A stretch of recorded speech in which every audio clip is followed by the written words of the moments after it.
कौमी असम्बली के इजलास में पेश की जाने वाली मुजवज़ा आईनी तरमीम की मज़ीद तफसीलात बोल न्यूज़ से हासिल कर ली। आईनी तरमीम में 20 से ज़ायद शिकों को शामिल किया गया। ज़राए के मुताबिक आइन की शिकें 63, 51, 175 और 187 और दीगर में तरमीम की जाएंगी। बलूचिस्तान असम्बली की नुमाइंदगी में इजाफे की तरमीम भी मुजवज़ा आईनी तरमीम में शामिल है। बलूचिस्तान असम्बली की सीटें 65 से बढ़ाकर 81 करने की तजवीज़ शामिल है। आइन के आर्टिकल 63 में तरमीम की जाएंगी। मुनहरफ फ़रक़ीन के वोट से मुतालिक आर्टिकल 63 में तरमीम भी शामिल है। बिल्कुल, और आईनी अदालत के फैसले पर अपील आईनी अदालत में सुनी जाएगी। आइन के आर्टिकल 181 में भी तरमीम किए जाने का इम्कान है। चीफ जस्टिस की मुद्दत मुलाजमत नहीं बढ़ाई जाएगी। इस्लामाबाद हाई कोर्ट के जजेस को दूसरे सूबों की हाई कोर्ट्स में भेजा जा सकेगा। चीफ जस्टिस ऑफ पाकिस्तान का तकर्रुर सुप्रीम कोर्ट के 5 सीनियर जजेस के पैनल से होगा। हुकूमत सुप्रीम कोर्ट के 5 सीनियर जजेस में से चीफ जस्टिस लगाएगी। आईनी अदालत में आर्टिकल 184, 185, 186 से मुतालिक दरख्वास्तों की समाअत होगी, जबकि आईनी अदालत के बाकी 4 जजेस भी हुकूमत तैनात करेगी। सुप्रीम कोर्ट, हाई कोर्ट जजेस की तैनाती के लिए जुडिशल कमीशन पार्लिमानी कमेटी को इकट्ठा किया जाएगा। अली शेर ने में ज्वाइन किया है। अली शेर, ये बताइएगा कि हुकूमती वफ्द और मौलाना फजलुर रहमान की मुलाकात अब भी जारी है?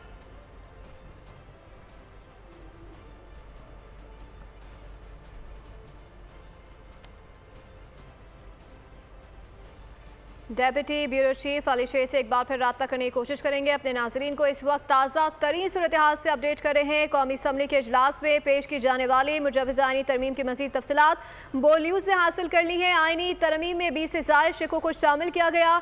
ज़राए के मुताबिक आइन की शिकें 63, 51, 175 और 187 और दीगर में तरमीम की जाएंगी, जबकि बलूचिस्तान असम्बली की नुमाइंदगी में इजाफे की तरमीम भी मुजवज़ा आईनी तरमीम में शामिल है।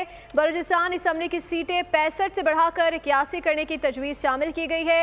आइन के आर्टिकल 63 में तरमीम की जाएंगी। मुनहरफ फ़रक़ीन के वोट से मुतालिक आर्टिकल 63 में तरमीम भी शामिल है और साथ ही साथ आईनी अदालत के फैसले पर अपील आईनी अदालत में सुनी जाएगी। इस हवाले से बात करने के लिए डिप्टी ब्यूरो चीफ अली शेर ने में ज्वाइन किया है। अली, आगाह कीजिएगा, इस वक्त ताज़ा तरीन सूरत हाल क्या देख रहे हैं? हुकूमती वफ्द और मौलाना फजलुर रहमान की मुलाकात अब भी जारी है? जी बिल्कुल, इस वक्त मैं मौलाना फजलुर रहमान की रिहाइशगाह के बाहर मौजूद हूँ और हुकूमती वफ़द जिसमें नायब वज़ीर आज़म इसाक डार, वज़ीर दाखिला मोहसिन नकवी, वज़ीर कानून आज़म नज़ीर तारड़, ये जो है ये मौलाना फजलुर रहमान की रिहाइशगाह से रवाना हो चुके हैं। जब ये एक ही गाड़ी में रवाना हुए तो मीडिया ने उनसे बात करने की कोशिश की। उन्होंने बिल्कुल भी शीशे गाड़ी के नीचे नहीं उतारे, सिर्फ फ्रंट से देखा जा सकता था कि ये घर से जो है वो जा रहे हैं।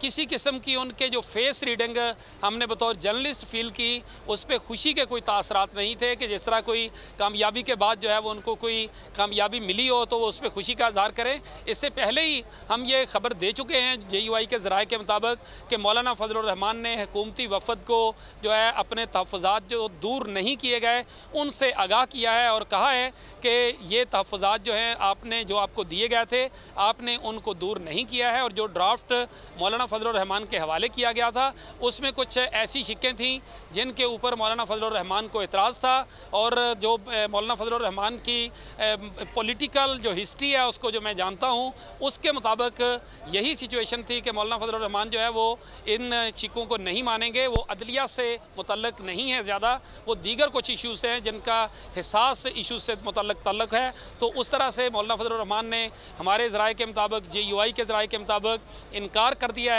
कि वो हुकूमत के साथ कम अज़ कम इस फेज़ पे यानी आज की इस मीटिंग की हद तक जो है वो तामुन नहीं कर रहे।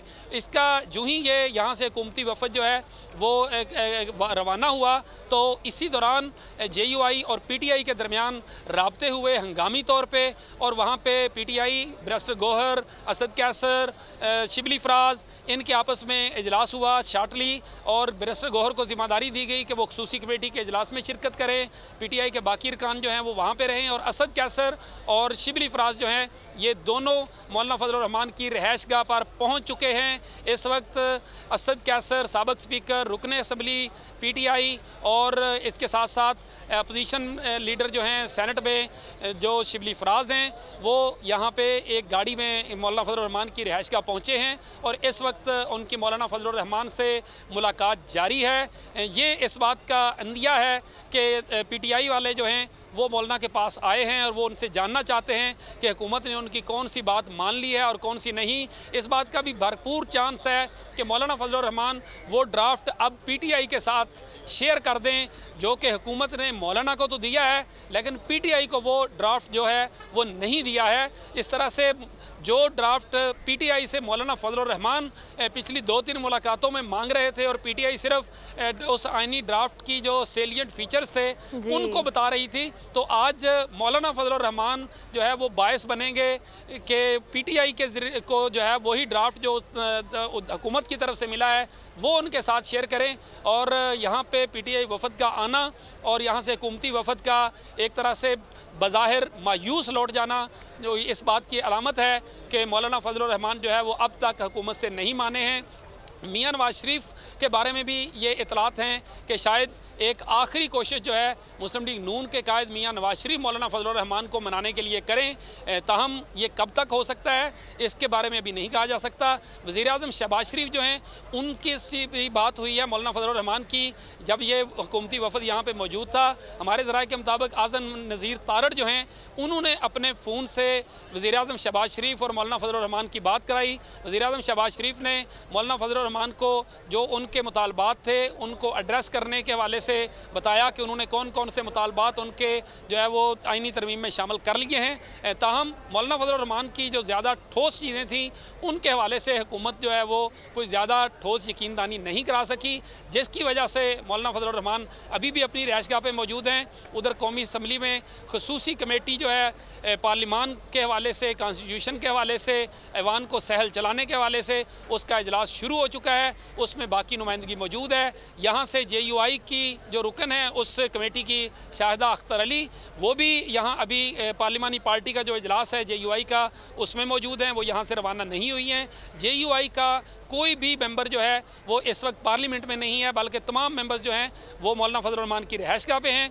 शिबली फराज और असद कैसर जो है वो भी मौलाना फजलुर रहमान की रिहाइशगाह पे मौजूद हैं। अब जब ये मुलाकात ख़त्म होती है तो फिर देखना होगा कि PTI और JUI के दरमियान जो चीज़ें तय हुई थी उनमें किस हद तक अमल होता है या नहीं होता है। बज़ाहिर जो मौलाना की पॉलिसी पिछले 2 दिन से हमारे इल्म में है उसमें यही हुआ था कि मौलाना ने एक फ़ैसला किया था और उसमें यह कहा था कि अगर हमें इन तरमीम के ऊपर पूरी अपोजिशन को एतमाद में नहीं लिया जाता, पूरे ऐवान को एतमाद में नहीं लिया जाता, मुतफ़िक़ा तरमीम नहीं आती और हुकूमत जो है वो अददी अक्सरियत की बुनियाद पर ऐसी तरमीम करने की कोशिश करती है, तो JUI हुकूमत का साथ देने की बजाय अपोजिशन का साथ देने में अपनी पार्टी और अपनी सियासत को जो है वो बेहतर समझेगी। तो अब तक की जो इतलात हैं वो ऐसी ही आ रही हैं कि चाहे JUI और PTI जो है वो मिलकर कोई तहरीक ना चलाएं, कोई जलसे ना करें या कुछ बहुत सारी चीज़ों में मुश्तरकात ना हों, तो भी वो अपोजिशन में कम से कम जो है वो खड़े रहेंगे मौलाना फजलुर रहमान।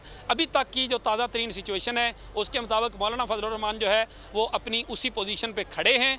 अब इसके बाद क्या कोशिशें होती हैं ये जो है वो देखना होगा कि क्या जो मुतालबात नहीं माने गया, जो तजावीज़ नहीं मानी गई, हुकूमत उन तजावीज़ को दोबारा रिकन्सिडर करेगी, उस ड्राफ्ट को दोबारा रीबिल्ड करेगी या रीराइट करेगी और उसके बाद उनकी कोई तहफ़्फ़ुज़ात दूर करने की कोशिश की जाएगी। तो ये एक अगला फेज़ होगा। तो हम अब तक की सिचुएशन के मुताबिक मौलाना फजलुर रहमान जो है ज़राए जो बता रहे हैं JUI के कि वो हुकूमत के साथ या हुकूमत के साथ तावन करने पे इस वक्त तक आमादा नहीं है। उनका एक ही मुतालबा है कि आइन जिस तरह से मुतफ़िक़ा है इसी तरह से आइन से मुतल्लिक़ा जो तरामीम है वो भी मुतफ़िक़ा होनी चाहिए। जैसा कि 18वीं आइनी तरमीम जो कि उस वक्त के चेयरमैन सेनेटर मियां रज़ा रब्बानी की सरबराही में बनाई गई थी, परवेज़ मुशर्रफ के दौर में जो आइन के साथ खिलवाड़ किया गया था, जो उसमें मुख्तलिफ LFO की मुख्तलिफ कवानीन डाल दिए गए थे, तो उसको जो है वो उन्होंने एक तरह से रीसेट किया था, कॉन्स्टिट्यूशन की रूह के मुताबिक बनाया था।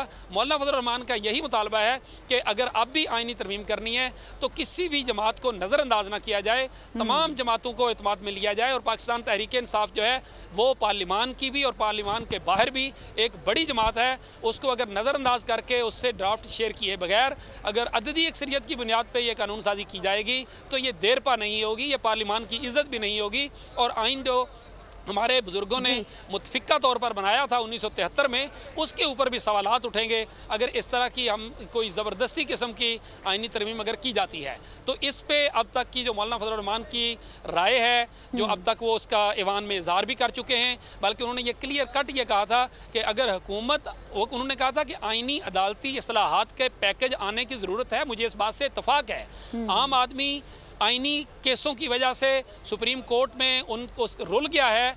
बड़ी तादाद में, हज़ारों की तादाद में जो मुकदमात हैं आम आदमी के, वो मुतासर हो रहे हैं। एक नई आइनी अदालत की ज़रूरत है। इस बात से मौलाना फजल रहमान ने इत्तफाक किया था, लेकिन उन्होंने ये कहा था कि हुकूमत एक पैकेज लेके आए, हमसे शेयर करे। अगर वो शेयर नहीं करेगी तो उसके बाद जो है अपोजिशन अपना एक आइनी अदालती एक पैकेज लेके आएगी और उसके ऊपर जो है फिर हुकूमत को सोचना होगा कि वो उसके ऊपर जो है वो क्या करेगी या क्या नहीं करेगी। तो मौलाना फजल रहमान का इस हवाले से ये मौक़िफ़ वाज़ेह था कि पीटीआई को एतमाद में लेकर उन्होंने ऐवान में खड़े हुए ये इशारा किया था कि हमारे इन साथियों को भी, यानी जो उनके साथ अपोजिशन में बैठे हैं, उनको भी एतमाद में लिया जाए। तो बज़ाहिर जो बात कहा जाए कि लग रहा था कि मुतफिका चीज़ों की तरफ बढ़ने की तरफ जा रही है, कम से कम इस वक्त तो हुकूमती साइड के जो रवैया है या हुकूमती साइड की तरफ से जो तहफ़्फ़ुज़ात हैं वो मौलाना फजल रहमान के दूर ना किए जाने की वजह से, पूरी अपोजिशन को एतमाद में ना लिए जाने की वजह से बज़ाहिर ये लगता है कि फ़िल वक्त उसमें